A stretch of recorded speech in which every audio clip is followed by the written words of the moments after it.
Hola chicos, buenos días. Voy a empezar a grabar la sesión, la segunda sesión realmente, que íbamos a ver la semana pasada. Entonces, eso es lo que voy a grabar ahorita.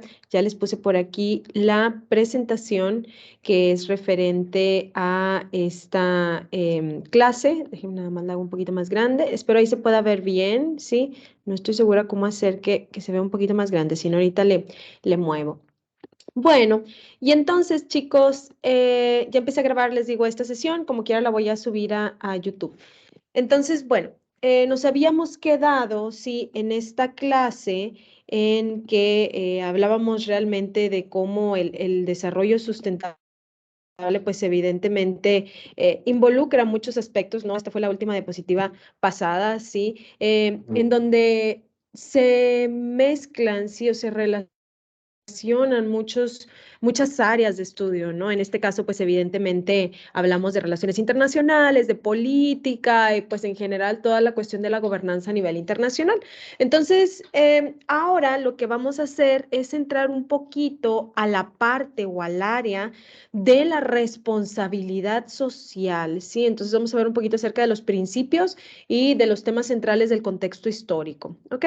Esta era la diapositiva que les digo que vimos por último, ¿sí? Y aquí vamos a hablar un poquito también acerca de los patrones de producción y consumo, ¿sí? Que al final, pues, nos llevan a pensar, sí, que tiene definitivamente un efecto sobre el bienestar humano, o sea, sobre la calidad de vida, que al final eso es lo que queremos en el desarrollo sustentable. Entonces, la competencia de la fase identifica los patrones de producción y consumo de las sociedades contemporáneas desde la perspectiva del desarrollo sustentable y la participación social mediante la diferenciación de prácticas sustentables y no sustentables para generar conciencia que se refleje en las acciones del individuo en su entorno. Eso es lo que dice el programa analítico. Y de aquí se desprende la evidencia número 1, que ya les subí por ahí la guía instruccional y el material que necesitan, y pues es hacer un cuadro comparativo de los patrones de producción y consumo en México, evidentemente con otros países, ¿no? A nivel internacional. Y bueno, la pregunta como general, ahí vienen las instrucciones, ¿no? Evidentemente, pero bueno, que ustedes van a contestar es en qué y cómo gastamos el dinero los mexicanos, ¿ok? Por ahí les subí un reporte. Ese es el documento que tienen que revisar para hacer la evidencia. Muy bien, entonces vamos a hablar acerca del contexto histórico, ¿sí? De la responsabilidad social, cómo surgió, qué significa, cuándo surgió el concepto, ¿sí? La proliferación del mismo. En 1930, chicos, fue un tiempo en el que fue muy popular o existieron muchas pues protestas, ¿no? Sobre todo, bueno, las más documentadas, evidentemente, para nosotros en la teoría son las de Estados Unidos. Sí, pues evidentemente esto era debido a las malas condiciones laborales o condiciones laborales inapropiadas que existían en los espacios de trabajo, ¿no? O en las fábricas, por ejemplo, de producción. Entonces, a partir de aquí es donde las empresas empiezan a notar la importancia del capital humano para operar, es decir, para que no afectara a su empresa. No significa que estemos hablando de derechos laborales, ¿no? Pero se empezaba a pensar que el bienestar de los trabajadores, de los empleados, por así decirlo, evidentemente tenía un efecto, ¿no? En la producción. En 1940, sí, a partir de la Gran Depresión y la Segunda Guerra Mundial, evidentemente se suscitó toda esta tendencia hacia la paz y hacia la seguridad internacional. Ustedes ya lo saben, en 1945 nace la ONU, se pusieron en tendencia temas como los derechos humanos, la justicia social, el desarrollo sustentable, a lo mejor no como tal, pero cuestiones relacionadas, ¿no? Y recientemente, bueno, se habla más de cambio climático, ¿no? Y en desarrollo sustentable, ustedes saben que ya no se habla tanto de la mitigación al cambio climático, o sea, ya no podemos mitigarlo, pero sí podemos adaptarnos, ¿no? Adecuar nuestras políticas, adaptar nuestra forma de desarrollo, etcétera, etcétera. Y bueno, estos acuerdos y directrices internacionales han influido en el desarrollo teórico de los temas que abordan las empresas. Todo tiene que ver, sobre todo yo creo aquí que los chicos de RI se van a dar cuenta de que, bueno, ya lo saben, ¿no? Pero van a recordar que todas las cuestiones internacionales definitivamente afectan las políticas, ¿sí? Laborales, ¿sí? O el ambiente laboral, los estatutos laborales, no empresariales, de todos los actores de la iniciativa privada. Y bueno, en 1950 sí se produce todo esto de los derechos civiles, sí entra en gran tendencia todos los temas de discriminación y bueno, pues eso tiene un impacto en una escala internacional y hasta este momento la ética empresarial toma un nuevo término, responsabilidad social empresarial. Y aquí es donde surge el primer libro, sí, que proponía el término, Social Responsibilities for Businessmen. Y si se fijan, pues aquí realmente no hablaba tanto del contexto, ¿no? Sino de la persona, o sea, del businessman, ¿sí? Solamente. ¿Cuáles son las responsabilidades hacia la empresa, ¿no? Evidentemente, o sea, a las personas que trabajan en su empresa para el líder, ¿sí? En 1960 se llevaron a corte los primeros intentos de exponer ciertas compañías petroleras que ignoraban los peligros conocidos a la salud humana y a la biodiversidad de sus productos, como con plomo y aditivos. Y aquí es donde por primera vez una investigación, ¿sí? Esta investigación liderada por Claire Peterson, sí, en Estados Unidos, se lleva a la corte, o sea, evidencia científica, por así decirlo, se lleva a la corte, sí, en Estados Unidos para, pues, exponer que existían peligros a la salud humana para los trabajadores. Anteriormente, pues, esto no se había hecho, ¿no? Pero a partir de aquí, pues, ya empiezan las cuestiones científicas, ¿no? Como justificante. En 1970, sí, es cuando el término gobierno corporativo se expone por primera vez y este concepto busca el balance, la estabilidad y la transparencia en el mundo corporativo. El gobierno corporativo de una empresa es muy importante porque, bueno, pues por medio de esto se establece la estructura de las jerarquías que va a dirigir la empresa, los roles y las responsabilidades, así como los códigos de ética o la conducta en una empresa que rige a una organización. Aquí les estoy poniendo las fuentes, sí, por las que se emana esta información. Más adelante está la fuente completa para que lo tengan. En la misma década surge la pirámide de responsabilidad social empresarial de Carroll de 1979, que seguramente la han visto, pero la vamos a ver más adelante con más detalle, en la que propone que las empresas deben basar su actividad en cuatro factores principales, que son lo económico, lo legal, lo ético y lo filantrópico. En la década de los 70, con esta pirámide, con la pirámide de Carroll, pueden identificarse como la ética empresarial empieza a formar parte integral de la responsabilidad social empresarial. Y aquí estamos hablando un poquito más de ética que más adelante en otra clase les voy a explicar como un poquito más a fondo de la filosofía, pero anteriormente pues la ética no formaba parte de este gobierno corporativo, ¿no? O sea, era una parte que, pues bueno, se daba por sentado, pero evidentemente no era el eje central de cómo debería conducirse una política empresarial, ¿no? En 1980 surge el informe Brundtland, que seguramente los chicos Lights lo conocen, ¿no? Y aquí es donde se expone la definición oficial, ¿sí?, de desarrollo sostenible o sustentable, que es la que conocemos hasta ahorita, ¿no? Que es aquel desarrollo que permite cubrir las necesidades del presente sin comprometer las habilidades de futuras generaciones para cubrir sus necesidades. Y esta definición, sí, que yo siempre lo comento en mis clases, evidentemente es una definición de 1980, que a pesar de que, pues evidentemente habla del eje medular, ¿no? Del desarrollo sustentable, que es la calidad de vida, por así decirlo, pues sí deja fuera muchos conceptos que hoy están en tendencia, ¿no? Como por ejemplo, hablar de la inclusión de otras especies, no solamente del ser humano, ¿no? Y tomar en cuenta el presente, o sea, la calidad de vida no solamente hacia el futuro, como proyección hacia el futuro, sino también ahorita, ¿no? Que era como les hablaba de este concepto de la adaptación que ahorita pues está más fuerte, ¿no? Que la mitigación, que evidentemente pues bueno, el cambio climático es algo que no, definitivamente no podemos parar ahorita.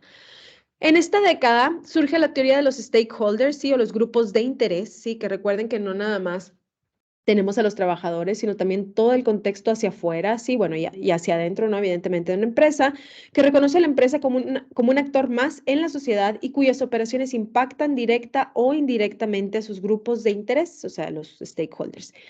Cabe señalar que, con base en esta teoría, más adelante algunos autores, y esto a mí se me hace muy interesante, reconocen al medio ambiente y al futuro mismo como otros dos stakeholders. Y es que, pues, antes no veíamos al medio ambiente o al capital natural, ¿no? O a los recursos, a los servicios ambientales, por así decirlo, como algo relevante, ¿sí? O como un actor más, por así decirlo, ¿no? Y ahora sí es parte de ella. Saben que, pues anteriormente veíamos los recursos naturales como recursos, ¿no?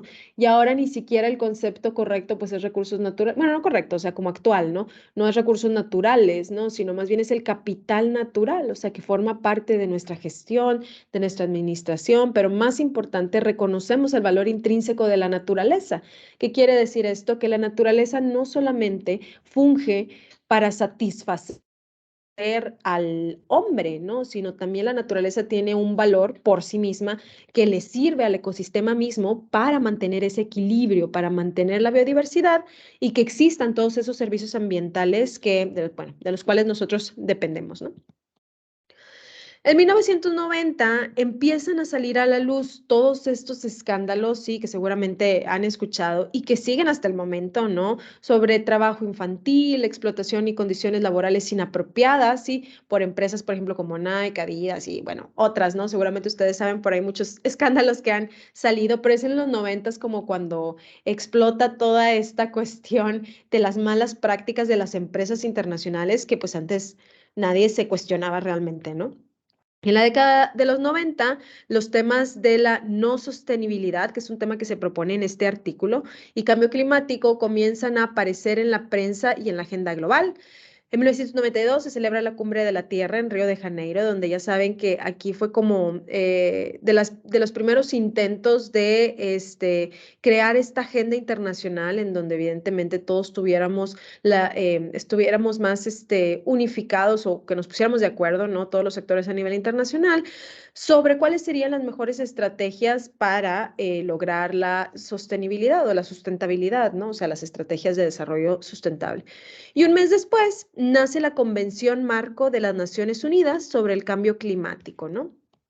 Y bueno, en 1995 se celebra la primera conferencia de las partes, sí, la COP, no sé si se acuerdan, no sé si ya lo comenté en este salón, pero yo siempre les digo que la COP, sí, sí, pues la COP, sí, es como el Met Gala, ¿no? Los Óscares del desarrollo, los Grammys, ¿no? Del desarrollo sustentable. O sea, es la conferencia, el protocolo, la cumbre más importante ahorita, sí, a nivel internacional, donde se junta toda la crema innata del desarrollo sustentable, primeros ministros, presidentes, empresarios, instituciones, representantes, etcétera, etcétera y se ponen de acuerdo, bueno, aquí dice la definición, ¿no? Sobre cuáles son las mejores estrategias, ¿no? Para tratar los temas de cambio climático y desarrollo sustentable. Y bueno, aquí se busca, ¿no? Que se den a cabo o se firmen estos acuerdos a nivel internacional, así como el desarrollo de programas a nivel regional y nacional. Lo que queremos aquí es que evidentemente todas esas estrategias en las que se ponen de acuerdo, sí, los meros, hagan de cuenta, ¿no? A nivel internacional, puedan permear en las políticas de desarrollo nacionales, regionales, locales, en las instituciones, en las cuestiones de responsabilidad social, en los programas de estudio, ¿no? Definitivamente, etcétera, etcétera. En el 2000 se crean los Objetivos del Milenio, sí, que se enfocaban en resolver las problemáticas sociales, particularmente en erradicar la pobreza extrema y fijaban una fecha límite que es el 2015, sí, entonces los Objetivos del Milenio son los antecedentes de los Objetivos de Desarrollo Sostenible, que son los que conocemos ahorita, ¿no? Los ODS, que son 17. Es importante señalar que no solo los gobiernos, sino también los corporativos y el sector social emprendieron esfuerzos para el cumplimiento de los Objetivos del Milenio, sí, observándose buenos resultados, aunque evidentemente pues nos faltó, ¿no? No fueron contundentes. En el 2010 se crea la Agenda 2030 y los Objetivos de Desarrollo Sostenible, sí, y en el 2015 sí fue la COP21, que es como, ha sido una de las COPs más populares, por así decirlo, porque fue donde se juntaron casi todos los países, sí, para firmar el Acuerdo de París. Y este Acuerdo de París es donde evidentemente los países, sí, todos los grandes actores a nivel internacional se comprometen, ¿no? A reducir sus emisiones de carbono, evidentemente tratando de mitigar, ¿no? O adaptarnos y o frenar, por así decirlo, que avance el cambio climático. Entonces, súper importante esta fecha, sí, acuerdo, sí, el Acuerdo de París, que fue en la COP21. Muy bien, y aquí sí, yo les quisiera pedir que ustedes hagan esta investigación, si lo googleen por ahí. eh, ¿Qué va a pasar en la COP28, que es la COP de este año, que se celebra en noviembre del 2023? Aquí les puse la página, pero si lo googlean COP28, pues les va a salir la página oficial sin ningún problema, ¿no? Entonces, les voy a dar 3 puntos extra, ¿sí? Sobre promedio final a las 10 primeras personas que me digan, sí, o que me platiquen qué va a pasar en la COP28 de este año, dónde va a ser, cuándo va a ser, cuáles son los temas centrales, quién es el host, sí, o sea, quién la va pues patrocinar, ¿no? Quiénes van a estar ahí de actores principales. No lo sé, platíquenme en un parrafito, sí, no tiene que ser como muy largo, evidentemente, ¿no? Pero con sus palabras, por favor, los 10 primeros comentarios que me platiquen abajo de este video sobre la COP28, les voy a dar estos puntos extra. Muy bien. En 1918, sí, el panel intergubernamental de cambio climático, el IPCC por sus siglas en inglés, sí, porque yo siempre le digo el IPCC, publicó su último reporte en el que advierte que de no tomar rápidamente acciones conjuntas, gobiernos y empresas, el calentamiento global va a superar el 1.5 centígrados, que era lo que no queríamos pasar, ¿no? Lo cual dificultará la vida en la Tierra y por ende cualquier actividad productiva en el presente y en el futuro. Y si se fijan, pues esto fue en el 2018, o sea, ya nos estábamos preocupando, ¿no? Y aquí también yo les quisiera pedir que realmente este es un reporte muy, muy grande, creo que son como 1900 páginas, entiendo que es un documento muy, muy grande, pero que alguien me diga, sí, por favor, como así de manera muy resumida, que lea la introducción o la conclusión de este reporte, lo pueden googlear así, y les van a salir 3 documentos, ¿sí? Uno es para policymakers, otro me parece que son puros datos técnicos acerca de lo medioambiental y está el reporte más grande, que ese es el de 1900 páginas, que es el que les pido que bajen porque los otros la verdad están muy, muy técnicos, o sea, no les van a servir para lo que les voy a preguntar. Sí, les voy a pedir que me digan como así de manera muy general, ¿no? O sea, en las conclusiones, nuevamente, que busquen en este reporte. ¿Qué dice el último reporte del panel intergubernamental de cambio climático? ¿Qué dice el último reporte del IPCC, que es el del 2022? ¿Sí? Y a las 5 personas, sí, que me digan qué dicen las conclusiones, ¿no? Evidentemente, les voy a dar 5 puntos extra sobre promedio final, ¿sí? Lo de la COP son 3 puntos, sí, que es muy poquito lo que tienen que buscar. Y lo del panel, pues son 5 puntos sobre promedio final. Entonces, pueden hacer las dos, sí, serían, bueno, 8 puntos sobre promedio final, que la verdad es muchísimo. Pero bueno, aquí veo sus comentarios si a alguien le interesa. Como quiera, les voy a compartir este reporte por ahí. Ok, bueno, entonces hasta aquí voy a dejar esta clase. Sí, voy a grabar ahora en otro video la clase que sigue, que hablamos de la evolución de la responsabilidad social. Y bueno, pues muchas gracias, chicos. Voy a terminar esta sesión.